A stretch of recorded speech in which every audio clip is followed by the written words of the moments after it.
Good morning. Today we have a guest from Technical University Berlin, Professor Søren Salomo. He holds the chair of Technology and Innovation Management.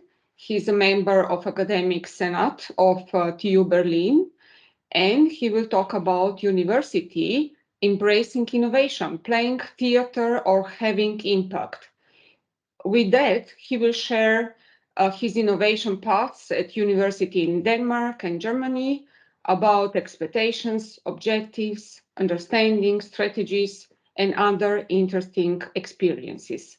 Let's be inspired by Søren. Søren, the stage is yours. Thank you very much, and it's a pleasure being here with you guys. As some of you may have noted in the little chit chat up front, I just came back from NTNU, where I stayed a few weeks, 5 weeks in total, I think, on my sabbatical, and I truly enjoyed it. It was great. The university was great, and the skiing was great too. So that was good. Maybe a little add-on to the introduction, so that you know a little bit on what kind of background I will be talking here. And I already mentioned I will I will do this little talk without slides. I think that's 15 minutes, 20 minutes is we can sustain the complexity without having to look at pictures, I think. But why, on which background am I talking about here when I talk about innovations in a university context?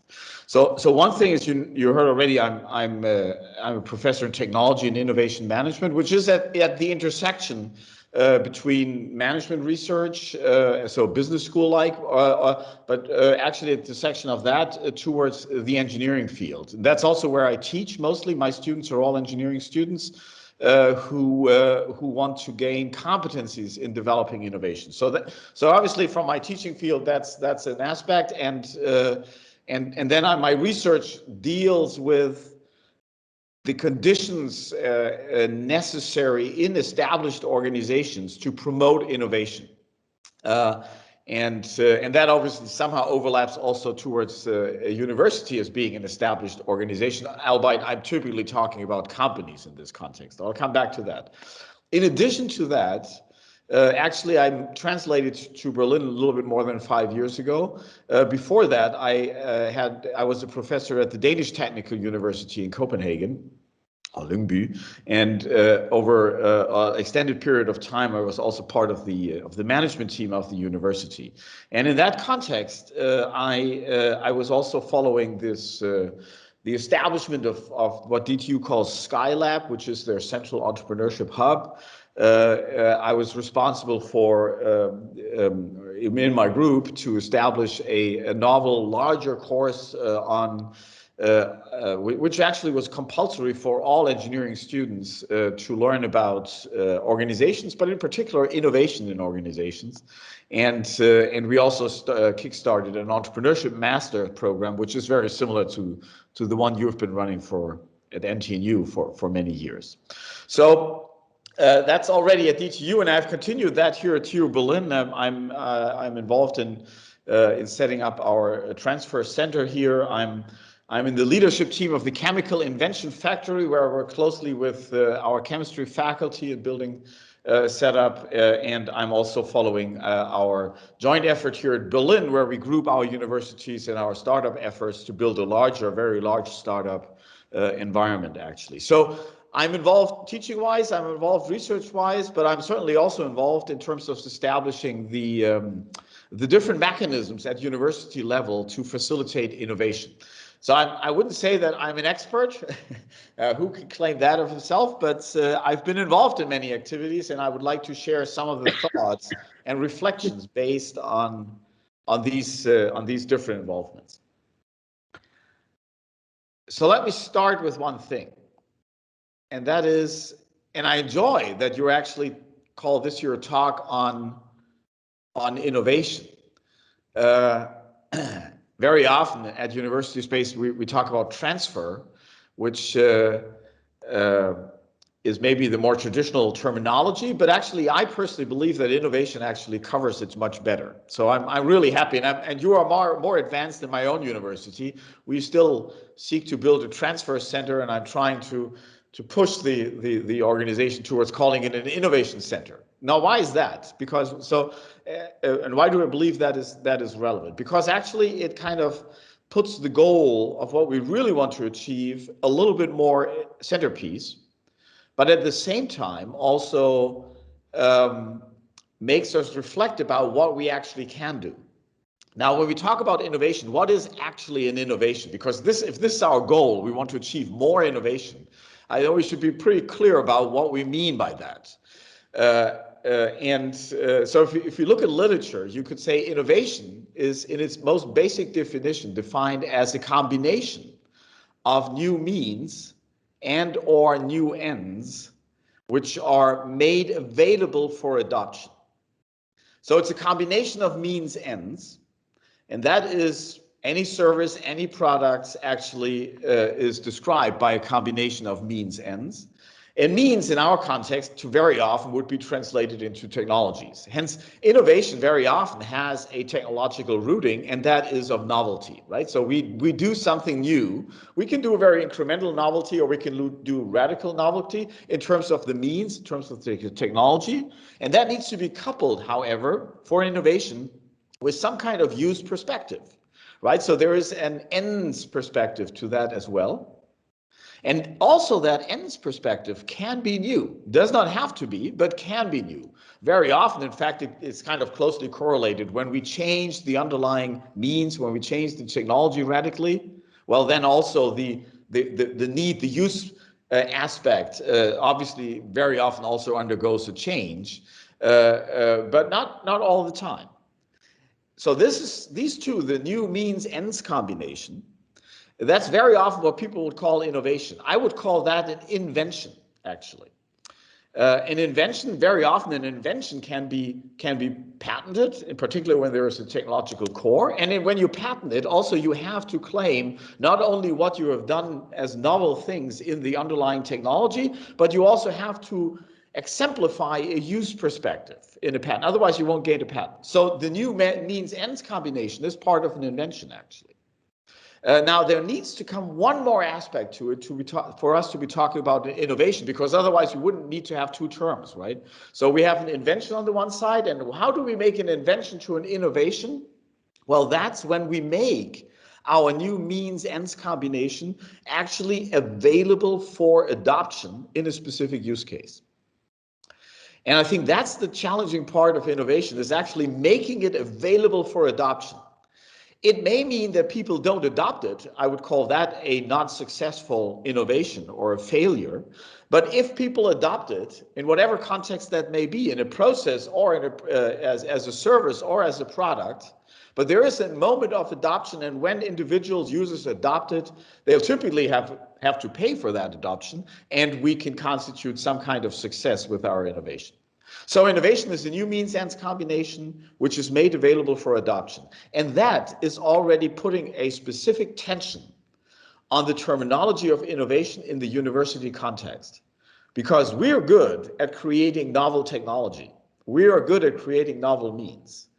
We are not so good very often to see a relevant use context, albeit we often believe so, but that's actually not our central domain, right? It's not our domain to understand the needs, right? It's our domain is to develop the means. So we're not very good at understanding ends, but we may have an idea about what this could be used for. But we are certainly not in place because we have no setup to actually commit resources towards converting these new means ends combination towards a new product or services, and we are certainly in no means to bring it to fruition in a marketplace, in a use context. This is the domain of firms. It's not the domain of universities. We should not engage in that. This is not what we should be good at.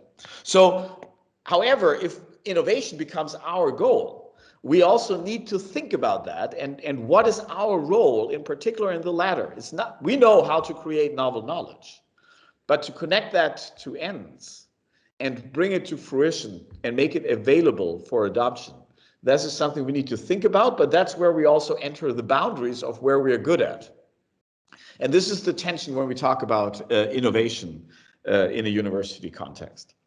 Now, why do we have to so? Because I claim that we have to think about that as universities. So well, we could also say, well, why is that? I mean, it's okay. We develop new knowledge, in particular technology-related new knowledge, and then, well, we just make it available. People can come pick it up. They can read our papers, right? And then they'll just transfer that knowledge into their products and services. I don't think that's actually the case any longer, for several reasons.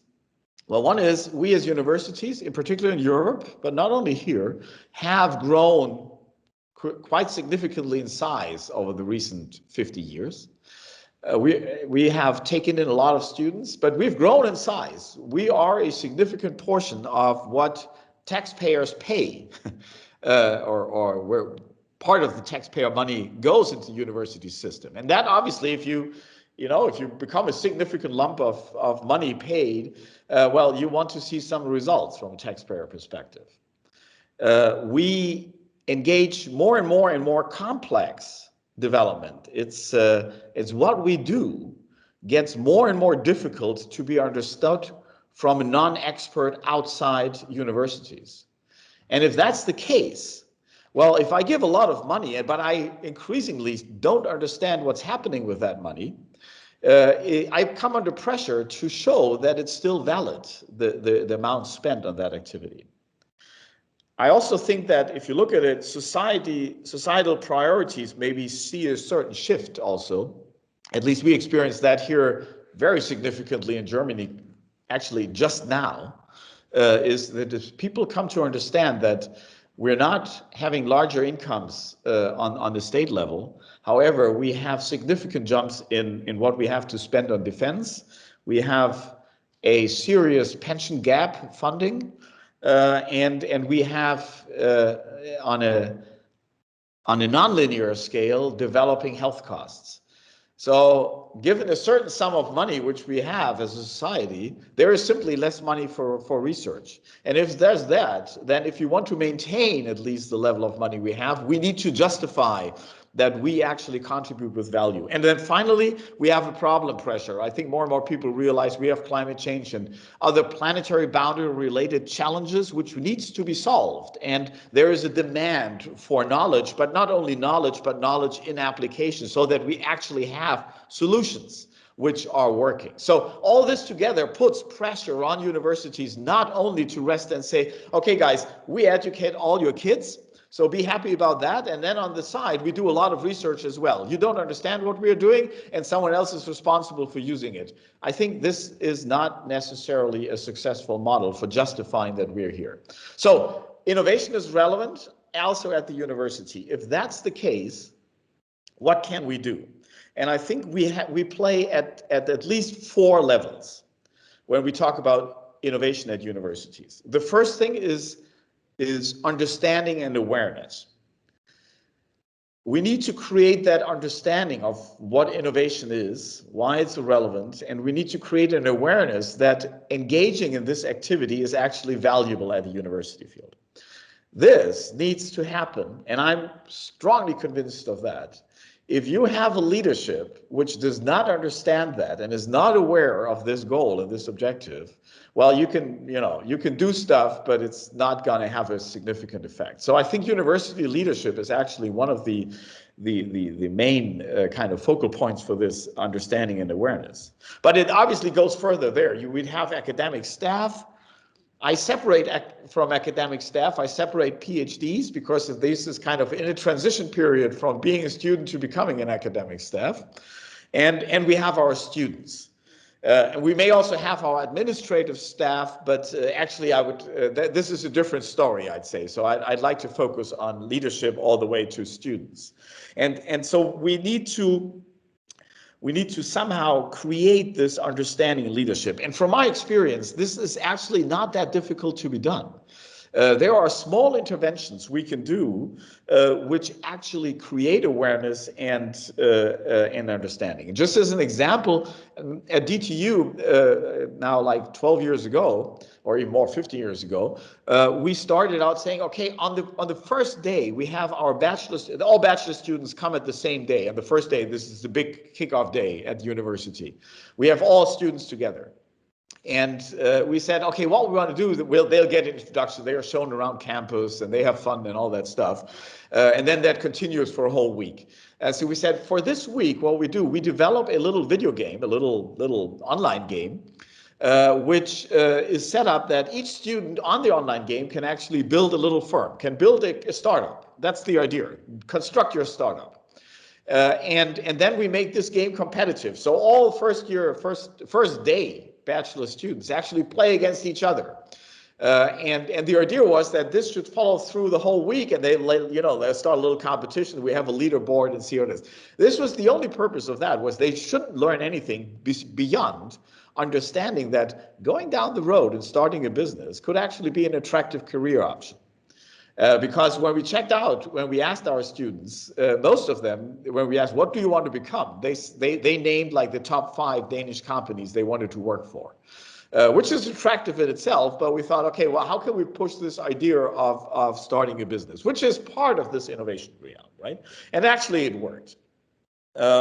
We could do similar stuff, and I think when we were, unfortunately I missed that meeting, but we do a similar transfer game for postdocs and PhDs, postdocs and primarily, where in a shorter game format, over a course of 3 to 4 hours, you just exposed to different challenges in this innovation field, and you learn that actually, that could be interesting, and if I go down that road, I have to consider this. So like kind of gaming approach, for example, certainly helps for creating awareness and understanding. That's one aspect. Another aspect is obviously events. I think you're running a lot of that as well. So having these events, having these talks like this here actually like puts it on the agenda. And then the third aspect, which I believe is of utmost importance, and that is space. That is actually creating a physical space. And here I talk in particular, when we talk about awareness, I'm in particular talking about a significant and visible and hence also central space. I'm not talking about distributed space. I'll come back to that a little later, but I'm talking about central visible space. And if you look at universities who actually have embedded the innovation goal in their fundamental understanding of what they are about, most of them have a very visible, significant space. It's not that that has been there from the very beginning, but they have developed towards that, and that is the cornerstone of their understanding. So if you go to DTU in Copenhagen, they're pretty sure if they show you around campus, they'll show you, they'll take the path along their innovation center, their Skylab, which is a humongous building. It has just grown over the years.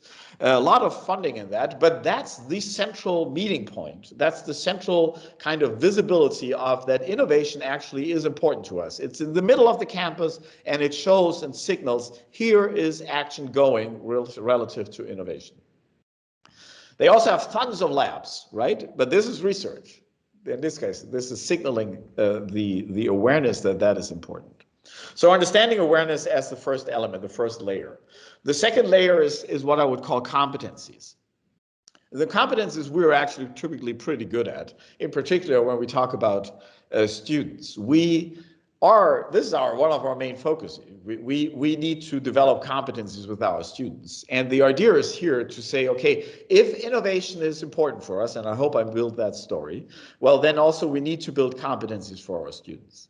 It's easy said, it's very difficult done, because in every curricular, we are fighting on time of students. So at the moment we want to introduce more innovation competencies in our curricular, it goes at the cost of, I don't know, some more deeper understanding of thermodynamics or something else. And are we willing to do this? So that is actually a strong issue. And I'm involved in that too, to a large extent. And we always have these discussions, and you develop curricula based on your own discipline, your own domain. And then someone comes in and said, yeah, but the students also need to learn how to start a business. or what that entails. And you say, well, okay, that's a whole module, it's a whole course. There is no place for that. We make it voluntary. It's an add-on. But actually, if we really want to build competence and take that serious, I think we have to actually have a serious look at our curricular and think about, is there anything we can do, and not only in the voluntary add-on field, which builds competencies with our students. At DTU, we took the decision that every engineering student had to take a 6 ECTS module related to understanding innovation and entailing understanding the organizational, the procedural aspects of how to build innovation. And I think that's it is an effort. It's a tremendous difficult effort, and it's also still not fully implemented all over the place, not even at DTU. And we are at TU Berlin. We're at the same process, but it's actually accelerating. I just got acceptance from the chemical researcher department on the chemical education programs to actually raise the level of to what extent an entrepreneurship innovation course becomes compulsory in their degree program, which is a major step because that's already an overcrowded curriculum these students have to go through. So that's students, and we need to build these competencies for two reasons. One is that actually it is the next step from awareness and understanding towards building a level of self-efficacy. That is, you become an expert in your domain, in your discipline. But if you want to take the innovation task serious, you need to have a little bit more than just understanding, hey, that could be an attractive career path, or this could be an attractive task overall. You need to have this element of self-efficacy, a slight element of understanding, or a little bit more than just a slight element of understanding, to be sure that you actually believe in your abilities to do something, to act upon that. That's the first level. I think that needs to be achieved almost with every student. From there on, then we can certainly talk about that we only build competencies more deeper for those who really want to engage, who really want to go down that road, who really commit to that, who may want to start a business, or who see their world in terms of a business developing expert or something like that. Those need to build more competencies. But every student needs to have awareness, understanding, and a sufficient level of competencies to have this self-efficacy to actually be able to execute if the need emerges. With staff, I see this slightly different. And staff, I'm talking typically beyond postdocs or beyond PhDs. I think there we need an awareness and understanding, but the level of competence development we can engage in is much smaller. Times are lesser, but also we don't want to waste too much resources, right? Because most of us, once we've gone down that road and have decided to become a postdoc or an assistant professor or something like that, I mean, we are under selection bias. We have already decided that we're not going to start a business. We are going to be academics. We are professors. And some of us may start building a business, some of us may engage in that. But for most of us, it's enough to have the awareness and understanding. It's not that we actually need big amounts. We may want to be in a position that we can take others down that road, right? Encourage others, but it's typically not us. So if we do an effort in competencies, I'm a strong believer to do that targeted at students in particular. And I would include PhD students in this context here. Then as a third layer, support, and I'll be done in a few seconds. As support, I already talked about space. I think space is important. Here we talk much more about, let's say, a distributed space, more closer to the research environments. This is actually delivering support. We talk about access to labs. We may want to talk about labs which need to build beyond the research labs. I just come from a strong, long-standing discussions in chemistry in terms of how to have lab access for startups and what that entails, all the way to scaling. And you can address a number of other measures. I think I'm running out of time. I would like to highlight beyond the support issue, because support actually to a large extent, universities cover quite well. But I say the last thing, where we are not maybe doing a lot, is on the ecosystem field, and that is something I'm not sure if we as universities actually should or would like to engage in. But I think the thinking around that is nice. So if you really want to push innovation, then over the recent years, this idea of an ecosystem of a lot of different players, different actors coming together and in a joint effort, actually achieving more than they would be doing individually, and I think that's at least a moment of thought, is that when ecosystems emerge, so in their nascent states, it may make sense for some universities to consider to become like what I would call a cornerstone of such ecosystems, become the main orchestrator of these ecosystems in their nascent phase. That is actually taking resources in your hands, engaging in that activity as a university, and it's far beyond what we otherwise would call teaching and research activity. But in some instances, this actually may make sense to invest in terms of being the one who formulates the vision of this ecosystem, who tells the story, being the one who actively attracts actors to this ecosystem from local environments and broader, more distant environments, and who facilitates and strengthens the network ties in this nascent ecosystem. This is a humongous task. We're really not good at it. But I could see a line of argument where that could become relevant. Okay, with that, I hope I gave you some kind of insights in what I think about innovation and universities. And I think we have 4 minutes left. I'm sorry I went over time. But thank you, Søren, for for sharing these really inspirational experiences. And I can see that we have a question now, Björn. Yes, thank you for a very nice talk. Very inspiring, I would say. I was just wondering, you mentioned that it's difficult to get, say, a full course on innovation and business development into regular study programs, and the staff is critical about making place for that instead of thermodynamics, for instance. But I think then another aspect is I have also some experience with this regarding the students, and the students in the different study programs have different level of conservatism.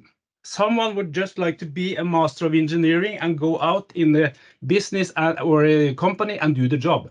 So have you in Berlin or DTU introduced this innovation course for all engineering programs? And do you have some comments on how does this find a good place with the students? Yeah, brilliant question, and I fully agree. I wouldn't call it conservatism by the students. I would call them that in particular technical universities, we have a large amount of students, a large proportion, who are thrilled by the discipline they engage in. And I recall a number of students who come to me and said, you know, Søren, we come here because finally we got rid of all this chit chat we had at high school.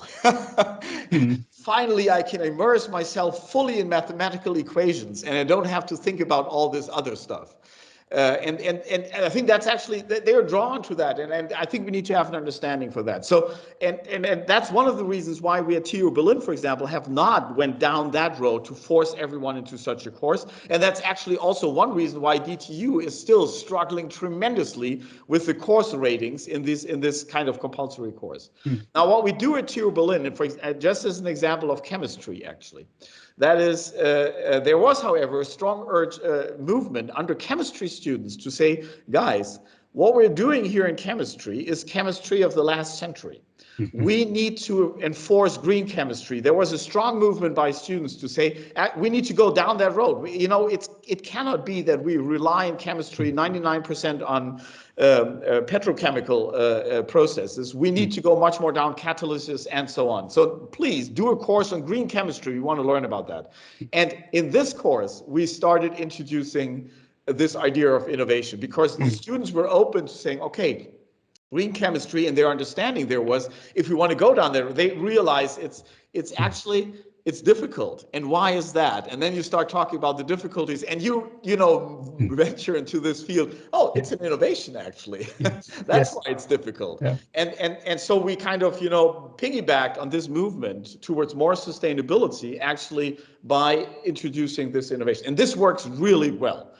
Student ratings of this green chemistry innovation course are fantastic.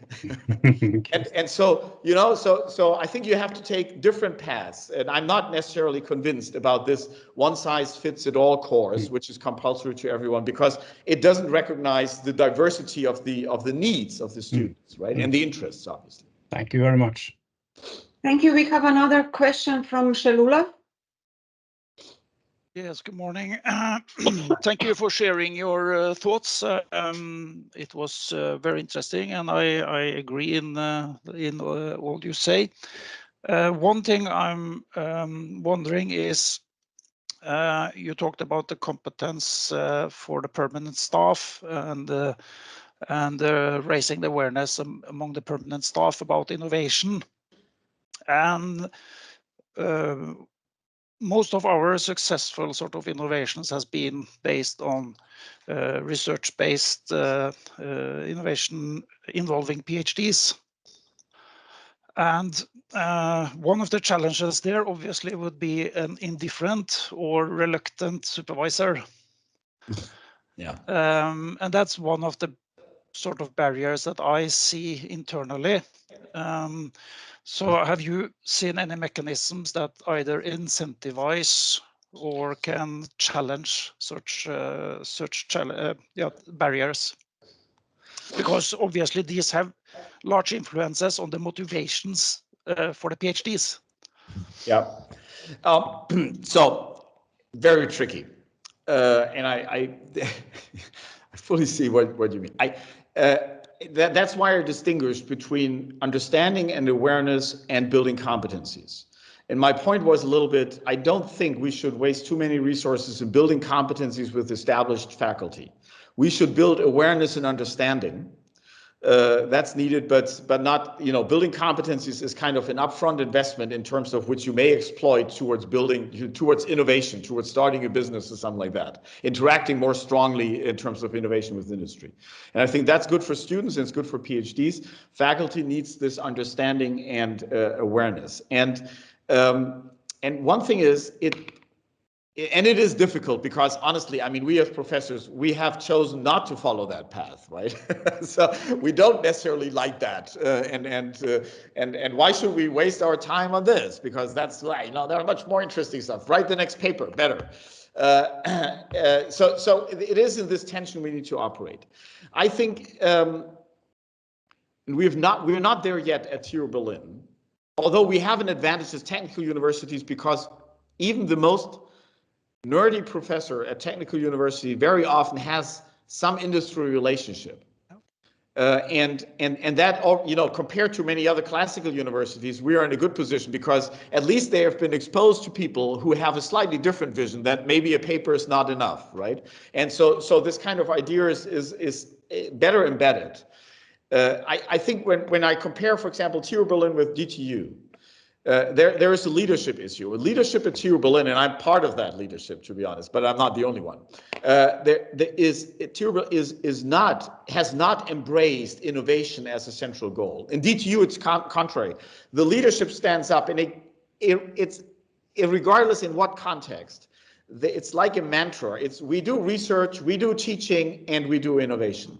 It is these three goals we follow up on, and it's reiterated again and again and again. So that is somehow, mentally it gets in your head that, okay, I cannot just ignore it. So that's the first starting point, which actually, builds the path towards legitimacy, because that's the important thing. Is it legitimate to go down that road?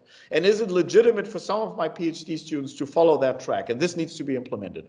So I think this awareness part of it is, and then, and we've done that here at TU Berlin quite successfully. We give out like entrepreneurship and innovation awards on a regular basis, and that meaning that people who have supported their PhDs, actually, albeit they've not engaged themselves, they actually get a big statue and stuff and real recognition, and people bow and great. And you know, even if you're the most nerdy researcher, you love your peer recognition. And that is, you know, it just, you know, nudges this idea a little bit up the scale that it may be relevant for you. Yeah. And I think that's good, because I'm a strong opponent of building even more complex KPI systems. You know, it doesn't work. We are smart enough to play any KPI system. And in particular, if there's a KPI we don't want to engage in, it just creates bad moods and a lot of strategic individual activities across that. So it's about nudging. That's the only way. I'm a strong believer of that. Yeah, thank you. We don't have any questions anymore. Søren, thank you very much.